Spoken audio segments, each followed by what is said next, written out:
మా friends Sai and Sunny and వీళ్ళందరూ కలిపి ఈ సెలూన్ ని ఈరోజు ఇక్కడ ఓపెన్ చేయడం జరిగింది. రావడం చాలా సంతోషంగా ఉంది. వాళ్ళందరికీ ఆల్ ద బెస్ట్ చెప్తాను. అలాగే ఒక జోర్డన్ అండ్ అలెక్స్ దీనికి చాలా ఎక్స్పీరియన్స్ ఉన్న పర్సన్స్ వీళ్ళు ఇక్కడ ఉండడం కూడా చాలా హ్యాపీగా ఉంది. So all the best to the TBC saloon. ఎందుకంటే సాయి నాకు ఎప్పటి నుంచో తెలుసు. ఇది ఆస్ట్రేలియాలో మాకు క్రికెట్ మ్యాచ్ కూడా చేస్తూ ఉంటాడు. ఏది చేసినా చాలా జెన్యూన్ గా డెడికేటెడ్ గా చేస్తాడు. డెఫినెట్ గా ఇది మంచి సక్సెస్ అవుతుందని నేను అనుకుంటున్నాను. All the best Sai. Thank you. So very happy to be here, Andy.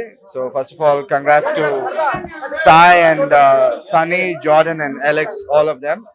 So TBC అనేది the Barber Club Australia lo చాలా famous. So అది ఇండియాకి తీసుకురావడానికి Sai and Sunny did a great job. So and వాళ్ళిద్దరు father and son Alex and Jordan కూడా ఇక్కడికి వచ్చి అందరిని ట్రైన్ చేయడం. సో ఫస్ట్ టైం ఇండియాలో this the first saloon. Yes, yeah, TBCD. So I wish him all the very best and many more saloons to come. And hope kaadu, I'm sure it will become a huge success. And all over India, anni inka chala open cheyస్తారు, sir. So all the very best and congrats to them once again. Thank you.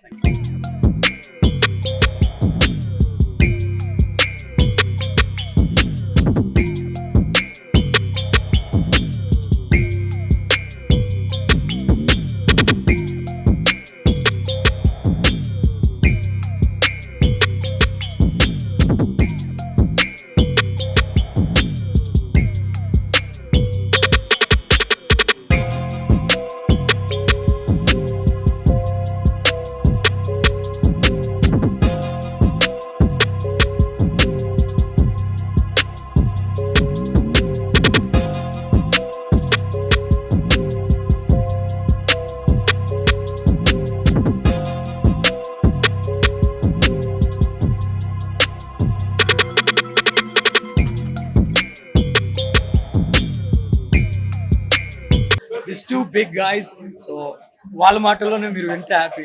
So you want to say something to How are you feeling, sir? Feeling very excited, very emotional. It's been an amazing launch tonight. So we're excited to bring the TBC brand to India and show India what very good haircuts, colours and all different styles are. First time you came Hyderabad, I think. I've been to Hyderabad before and I keep coming back because the food is incredible. he did hairstyle to Virat gachu. he and So yeah, appreciate it. Thank you for having us.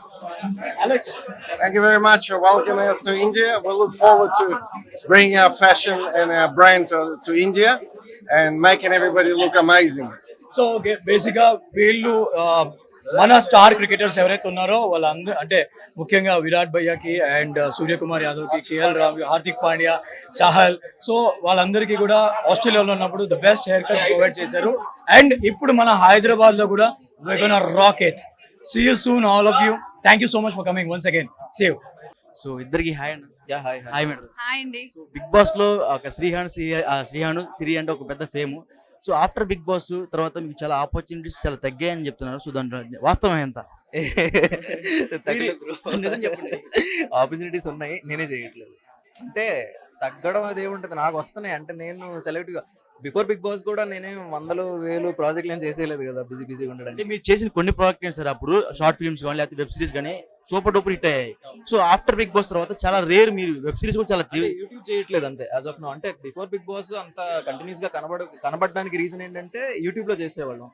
Big boss వచ్చిన తర్వాత కొంచెం అంటే ఎవరైనా ఒక మెట్టు ఎదగాలనే కదా అనుకుంటారు. So అందుకు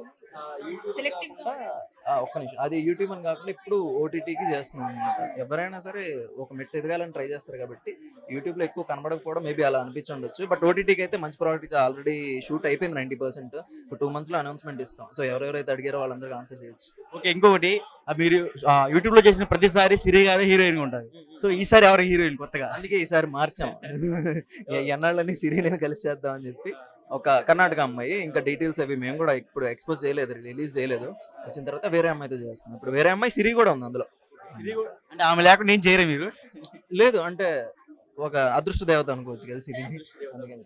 సో ఇంకోటనా మీతో పాటు తిరిగిన సన్ని అంటే మంచిగా సెటిల్ అయ్యి ఒక సెటిల్ పెట్టుకున్నారు. సో మీకు ఫ్యూచర్ ప్లానింగ్స్ ఏమైనా ఉన్నాయా? ఉన్నాయి, డబ్బులు వస్తే మేము కూడా ఒక మంచి సెలూన్ లేకపోతే రెస్టారెంట్ మంచి బిజినెస్ పెడదామనే థాట్ అయితే ఉంది. బట్ అదే బిజినెస్ కొంచెం బాగా డబ్బులు సంపాదించాక అప్పుడు ఆలోచి ఎన్ని డబ్బులు అన్నా అవి సరిపో బిజినెస్లకి, ఇంకా ఉంటాయి కదా, ఇంకా చిన్న పిల్లని ఒకరిని చూసుకుంటున్నాం, వాళ్ళ ఫీజులు ఇవన్నీ ఉంటాయి కదా.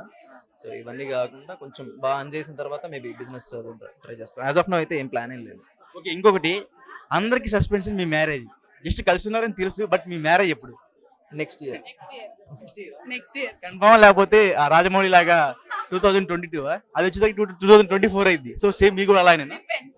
డిపెండ్స్ మేబీ, అంటే ఫస్ట్ లైఫ్ లో కొంచెం సెటిల్ అవ్వాలి, గోల్స్ ఉన్నాయి, అది రీచ్ అయితే కొంచెం హైలో హ్యాపీనెస్ లో చేసుకోవచ్చు అని చెప్పి అందుకే వెయిటింగ్, అంటే వేరే అడ్డంగా ఏం లేదు. సో మీరు ఇంకొకటి రీసెంట్ గా ఒక ఆహాలో ఒక షో చేశారు మీరు, మీరు అంటే మీ పేర్స్ చేశారు. సో ఆ పేరు అంతా వల్గారిటీగా ఉంది, మీరు గమనించారా లేదు? బయట కామెంట్స్ కానీ లేకపోతే కింద మీరు చూసుకోవచ్చు, ప్రతిదీ వల్గారిటీగా వెళ్తుంది. అంటే ఇది అంటే వాళ్ళ పేరు ఒకటి ఉంది, మీదో పేరు ఉంది దాంట్లో. సో ప్రతిదీ వల్గారిటీగా వెళ్తుంది, అంటే వచ్చేది ఒకటి బయటకు జనాల్లోకి వెళ్ళేది ఒకటి ఉంది. సో దాని మీద మీరేం చెప్తారు? అంటే నేనైతే చూడలేదు వల్గారిటీ, మీ దగ్గర వింటున్నా ఫస్ట్ టైం నేను. అంటే వల్గర్ గా చూసిన వాళ్ళకి, వల్గర్ గా ఆలోచించిన వాళ్ళకి మీరు అన్నట్టు వల్గర్ గా కనిపించవచ్చు, బట్ చూసే అంటే పర్సనల్లీ వాళ్ళు మాకు తెలుసు కదా, నాకు ఎప్పుడు అంత ఇదే అనిపించలేదు అలా. ఆ ర్యాప్ ఉంది కాబట్టి వెంటనే ఒక మాట అనేయగలం, లైక్ అది కామిక్ వేలో. సో మీరంటే హీరో పక్కన పెట్టేస్తే, సో మేడం గారు, సో మీరు ఫ్యూచర్ లో ప్లాన్స్ ఏంటి మీకు?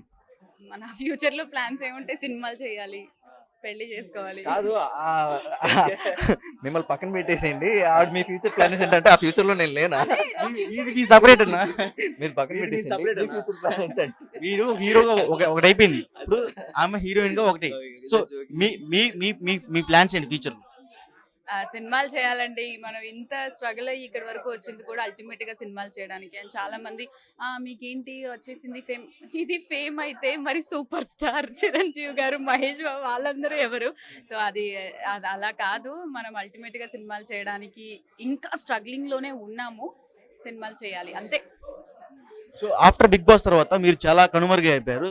మేడం అయితే అంత, అంటే ఎప్పుడు చూసిన సార్ టీవీలో రావడం కానీ లేకపోతే ఓటీటీ ప్లాట్ఫామ్స్ లో రావడం కానీ బాగా ఎక్కువ అవుతుంది. సో మీరు ఎందుకు కనుమరుగా అయిపోయారు, ఆమె ఎందుకు ఎక్కువ వస్తుంది? అంటే జబర్దస్త్లో అబ్బాయిలను యాంకర్ ఉంటే నేను కర్మరు కాకుండా నేను వచ్చేవాడిని. ఫస్ట్ ఆఫ్ ఆల్ అంటే ఏం లేదు, నేను కొంచెం సెలెక్టివ్గా వెళ్దాం అనుకుంటున్నా, కొంచెం జాగ్రత్తగా, అంటే లైఫ్ మ్యాటర్ కదా. అంటే ఇప్పుడు వేరే ఆల్టర్నేటివ్ ఏదో బిజినెస్లో ఉండడము లేకపోతే బ్యాక్గ్రౌండ్ సపోర్ట్ గట్టిగా ఉండడం అలాంటిది కాదు నా లైఫ్. సో చేస్తే మంచి ప్రాజెక్టులు చేయాలి, ఆ చేసిన ప్రాజెక్ట్ వల్ల కొంచెం ఎక్కువ కాలం ఇండస్ట్రీలో ఉండాలి అంటే సెలెక్టివ్గా చేయాలి. కాబట్టి టైం పెట్టినా సరే ఒక మంచి ప్రాజెక్ట్తో వద్దామని చెప్పి కొంచెం స్లోగా చేసుకుంటూ వస్తున్నాను అంతే.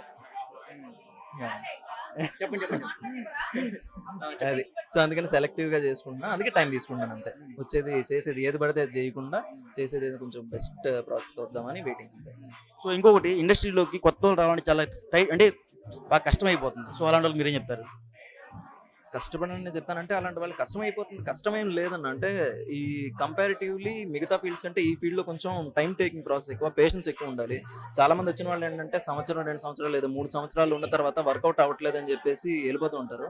బట్ అలా అనుకుంటే నాకు 8 సంవత్సరాలు పట్టింది నాకు కొంచెం లైమ్ లైట్ లోకి రావడానికి. అంటే మనలో అనమాట, అమ్మాయిలకి అయితే కమిట్మెంట్ అడుగుతారు, అబ్బాయిలకి ఏం అడుగుతారు?